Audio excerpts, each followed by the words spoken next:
아침형 인간이 성공한다라는 영상을 보고 그것이 절대 진리라고 받아들여서는 안 됩니다. 대신 그 루틴의 핵심 원리를 파악해 자신에게 맞게 사용해야 합니다. 저는 늦은 나이에 공부를 시작하였습니다. 그래서 항상 쫓기는 듯한 삶을 살았어요. 무엇을 해도 늦게 시작했으니 따라잡아야 한다는 마음으로 열심히 했습니다. 이러한 강박은 10년이 넘도록 저를 괴롭히고 있었습니다. 최근 1년간은 아침 5시 반에 일어나 헬스장에 갔습니다. 40분 운동을 마치고 곧바로 스터디 카페에 가서 30분 정도 책을 읽으며 글을 썼어요. 그리고 나서 출근을 했죠. 이를 1년 정도 반복했는데 결국 성과를 얻지는 못했습니다. 중요한 원칙을 무시한 채 성공의 모습만 따라한 결과였습니다. 하지만 성공한 사람들은 저와 다른 아침 시간을 보내고 있었습니다. 저의 아침은 분주했지만 성공하는 사람들의 아침은 여유로웠습니다. 유대인은 전 세계 인구의 0.2%밖에 되지 않습니다. 하지만 역대 노벨상 수상자의 30%, 미국 아이리비그 학생의 25%, 세계 억만장자의 30%를 차지합니다. 하버드 대학교 재학생 비율만 따져도 한, 중, 일, 동부학의 학생 비율이 4.25%인데 유대인은 30%에 가까울 정도로 큰 비중을 차지합니다. 그렇다면 유대인들은 유전적으로 지능이 높은 것일까요? 스탠퍼드 대학 연구 결과에 따르면 유대인의 평균 IQ는 94로 놀랍게도 세계 1위인 대한민국 평균 IQ 106보다 낮은 수치였습니다. 그렇다면 유대인들의 통치 비밀은 도대체 무엇일까요? 그 비밀 중 하나가 바로 안식일입니다. 채우는 것에만 집중하지 않고 비우고 내려놓는 시간을 가지는 것, 그것이 유대인의 성공 방법이었습니다. 안식일은 정신과 영혼을 소생시키는 시간이었습니다. 빌 게이츠는 1년에 2번 일주일 동안 회사를 떠나 자신의 오두막으로 들어갑니다. 이때 수십 편의 논문과 책을 읽고 생각을 정리한다고 합니다. 이렇게 몰입할 수 있으면 좋겠죠. 하지만 대부분의 사람들은 이 같은 방법을 사용하기 어렵습니다. 그래서 적용 가능한 방법을 알려드리겠습니다. 세계적인 베스트셀러 작가인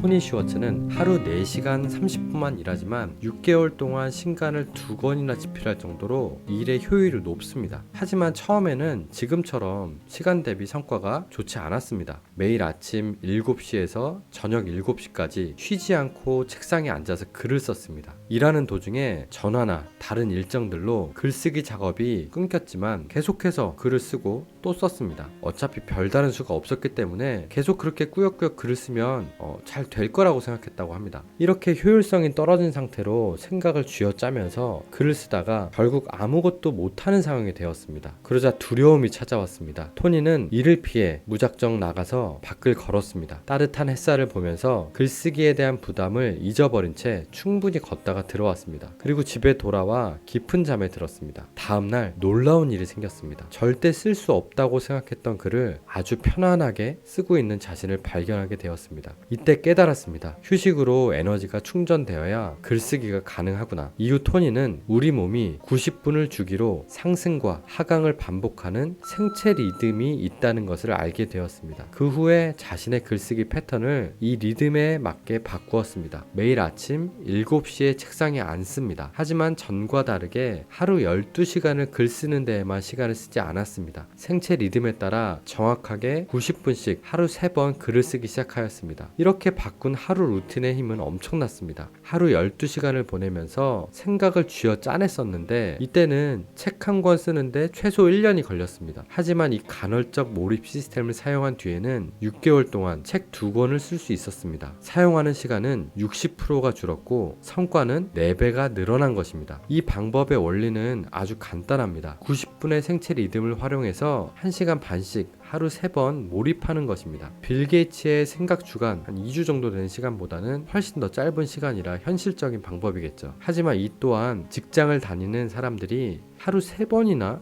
1시간 반씩 몰입하기 어려울 수 있습니다. 대신 우리는 하루 1시간 반씩 하루 1번이나 2번 정도는 할 수 있습니다. 아니면 이보다 더 짧은 시간을 반복할 수도 있습니다. 다시 강조합니다. 이 루틴의 핵심은 1시간 반씩 시간을 보내는 데 있지 않습니다. 핵심은 1시간 30분 몰입을 위해 충분한 휴식을 하는 것입니다. 저는 지금까지 몰입하는 시간이 더 중요하다고 생각했습니다. 하지만 이 루틴의 힘은 몰입에서 나오기보다는 몰입을 위해서 충분히 휴식하고 수면하는 데부터 나오는 것입니다. 이는 마치 자동차가 출발하기 위해 기름을 넣어야 하는 것과 같습니다. 기름이 없으면 아무리 엑셀을 밟아도 차는 출발하지 않습니다. 휴식은 연료와 같습니다. 몰입을 깊이 있게 해주는 아주 중요한 에너지입니다. 성공하는 사람들은 이를 깨닫고 실천하고 있었습니다. 그들의 아침은 아침부터 시작되는 것이 아닙니다. 그 전날 저녁부터 시작된 것입니다. 이루고 싶은 것이 있다면 당장 일을 시작하는 것이 먼저가 아닙니다. 대신 깊은 몰입을 위해 자기 자신을 충분히 쉬게 해주어야 합니다. 그 쉼을 통해 자신이 하고 싶은 일에 대해 방향을 생각해보고 그 과정을 어떻게 실행해 나갈까 생각해야 합니다. 이것이 자신만의 루틴을 설정하는데 가장 중요한 원리입니다. 온전한 쉼이 되기 위해서는 휴대폰을 본다든지 유튜브 영상을 본다든지 아니면 무리하게 운동을 한다든지 이런 것들을 피해야 합니다. 이런 행동을 하면 우리 뇌는 일의 연속이라고 생각을 하고 교감신경계를 활성화하기 때문입니다. 이것은 또 다른 스트레스로 이어집니다. 진정한 휴식이란 오로지 자기 자신을 마주하는 시간입니다. 당장 일을 시작하는 것보다 자기 자신과 만나는 것이 먼저입니다. 이때 도움이 되는 방법 한 가지를 알려드리겠습니다.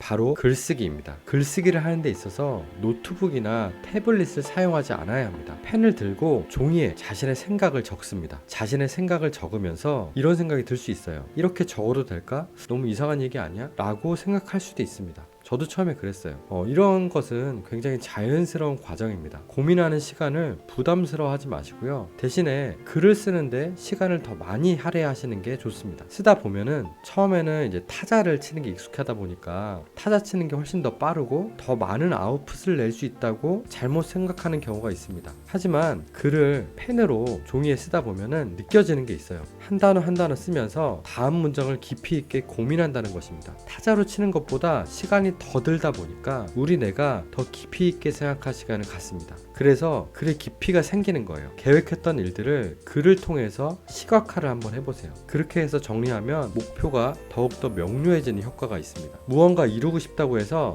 당장 그 일을 시작하는 것은 추천하지 않습니다. 대신 충분한 휴식을 취하면서 수면도 하면서 자기 자신이 진정으로 원하는 일인가 원하지 않는 일인가 진정으로 원한다면 내가 그 일을 하기 위해서 무엇을 해야 되는가 어떻게 해야 되는가 언제 해야 되는가 그 일을 해 나갈지에 대한 감정을 불러일으킬 수 있어야 됩니다. 그러면서 이루고 싶은 일들에 대해서 펜을 들고 종이에 자신의 생각을 정리해서 적어보세요. 그러면서 자기 자신과 충분히 대화하는 시간을 갖는 것이 중요합니다. 이렇게 휴식이 중요하다고 말을 하면서도 에너지를 다 소진해 버리고 나서 하늘에 내리는 눈을 보면서 마음의 안정감을 찾으려고 노력하는 뉴럴싱크였습니다.